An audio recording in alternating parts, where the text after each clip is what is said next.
This is quite a long story. So just the gist I'm going to give you the short version of this. I was always interested in existential questions. In your 20s? From the time I was a small boy. Oh, okay. I remember myself, whatever issues I was going through, I remember at night lying in my backyard looking up at the stars and feeling the immensity of the universe. That immensity. Right. But it always made me feel good to feel the immensity, the vastness of it. And I never really had a context for giving it meaning. The religion that I grew up with was very compassionate. My father and mother, both very religious people. They were Methodists, Protestants, and very compassionate, very all-inclusive. Everyone was their friend. That's great. Everybody. Didn't matter what religion they were, what color they were, where they came from. Everyone was invited to our house as a brother and a sister. So that was a wonderful upbringing.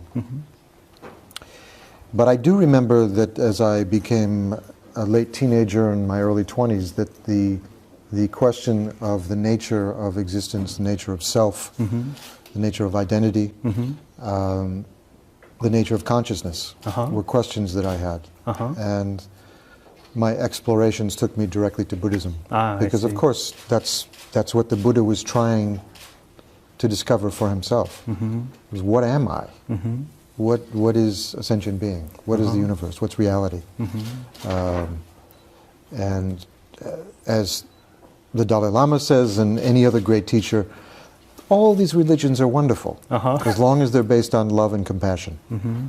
And the specific personality type that I was, I think, has a great affinity for Buddhism. I think modern men and women, I think, have a great affinity for Buddhism, because it requires you to question and inquire constantly. To not accept anything by faith, but really look at it carefully, carefully, carefully, always going deeper, deeper, deeper. So and Buddhism, I find that very modern. Yeah, it's, especially in Buddhism, it's not necessarily a bad thing to have a doubt. No, doubt is important. Yeah, to not accept. But really to listen to the inner self that is always questioning. That's right. Always questioning. When I know in your form of Buddhism, Chan Buddhism, and I forget what you call it here. Song Buddhism. Song Buddhism. This question of doubt becomes very important. That's right. I call it a dissonance. The dissonance between what you feel in your heart, deep inside of you, and what your senses tell you. The surface reality, surface consciousness tells you. And there is a dissonance. That's right. It's not the same thing. The surface reality is very, very thin and unreliable. That deeper sense, the deeper wisdom inside, is something that you can always trust. And like, what kind of daily, Buddhist practice have you been doing? And have you ever thought about being a Buddhist monastic? To being a monastic? Yes. Yeah. I think everyone kind of has a romance with Buddhism, that they're going to become Milarepa. Right. And I'm going to find a cave, and I'm going to find my Marpa. That's right, and, my teachers. And that's it. That's what I'm going to do the rest of my life, and become enlightened. Of course, enlightenment is very difficult. And the more one realizes how far one has to go. So it's really... It's humbling. Yes. But it's a good kind of humbling. And I think at a certain point, we were talking about this the other day, about this movie that I made, Hachiko. This sense of, in the end, you just have to do the practice without any expectations whatsoever. A certain amount of trust, because you can witness your mind starting to change. And if it's not really the mind itself changing, it's that you are able to penetrate layers of mind, layers of consciousness that are more truthful. They're closer to reality. And you can see this in the days, months, years, decades of meditative practice. Yes. You can feel that happening. And as that happens, Of course, there's more patience, there's less anger, there's more real sense of empathy and sympathy for other beings. I think it emerges naturally in the process. But it is humbling to realize that you can't be thinking, I'm going to be enlightened tomorrow. Right. Or the next session of meditation, I'm going to leave my body. Right, quick enlightenment. No, this doesn't happen. Right. So, what particular practice have you been doing? Well, the Tibetans are my teachers. The Dalai Lama is one of my teachers, but I also have 20 other teachers. And the form is tantric, highest yoga tantra, it's called. The basis is Mahayana Buddhism, definitely Mahayana. It's very specific practices that have to do with recitation and visualizations, but also non-conceptual as well. So, in some sense, through deity practice of conceiving, deity yoga, yes. Conceiving a deity in its perfect form. And I don't know how much to talk about Tantra in a show So like this. how many, like Wang or the initiation have you received? Many. Okay. Okay. Passage. We talked about yesterday about Nagarjuna and Madhyamika. And is there any particular philosophy or passage in a scripture that you recite or remember? Oh, there's so many. But There's look, so many. to me, the constantly being reminded of my bodhisattva vows, I think it's probably the most important part of practice of setting the motivation very clearly. Every session, but every day, every breath, monitoring the mind and making it clear to yourself, absolutely clear with as much courage as you can muster, that you really are coming from a selfless place. And you're engaging that false idea of self-concern, self-preservation, and constantly making war with that in the most honest, absolutely strict way one possibly can, is probably the most deeply important thing of any practice that I have done. So without that bodhicitta that's generated from the bodhisattva vow, everything becomes dry and meaningless. Even if you were to evolve some siddhas, some special abilities, they would be meaningless. That's right. Meaningless without that motivation. Right. It's pure motivation. It's only going to promote your ego if you dangerous. Forget. Yeah, it is dangerous. These practices, Buddhist practices, Hindu practices, these are very powerful yogic processes that, and one has to be very careful with them. Right. Would you like to come back as an actor next life? Or is there any other, I mean, honestly, I don't know that I've even resolved that I'm an actor in this lifetime. I see. Although I think probably we're all acting a little bit. That's right. You're acting the role of a monk. Exactly. I'm acting the role of a movie actor. Right. We all play these little games with ourselves. Pilgrim to me was, I'm still on a pilgrim. This won't stop. Right. This is a voyage. If in some very distant world system I'm able to achieve full enlightenment, until that moment I'm a pilgrim. That's right.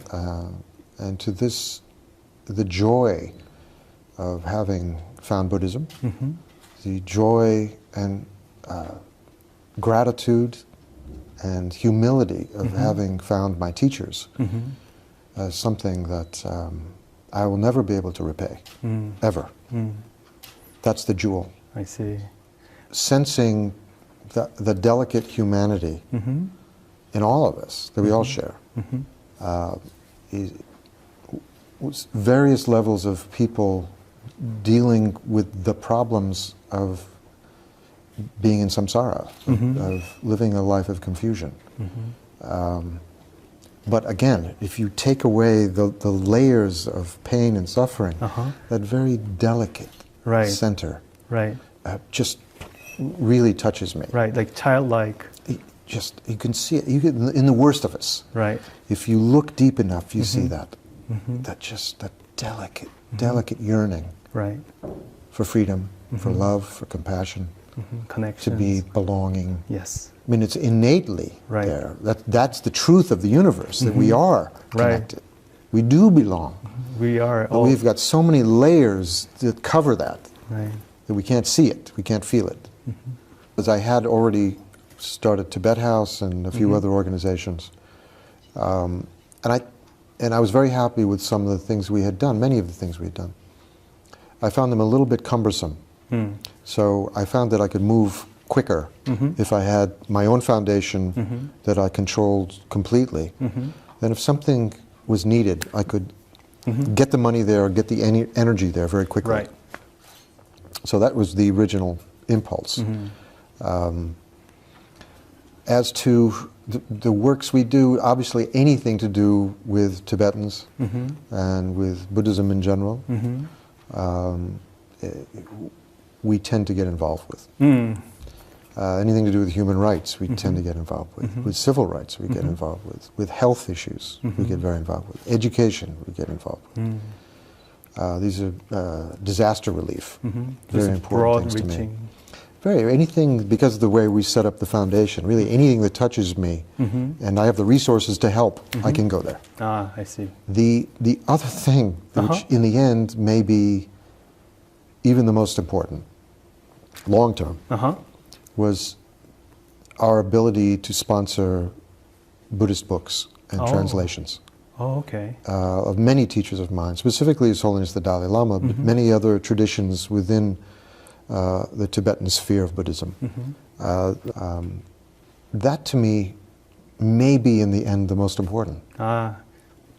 The ability to read a book and be transformed by it, fundamentally.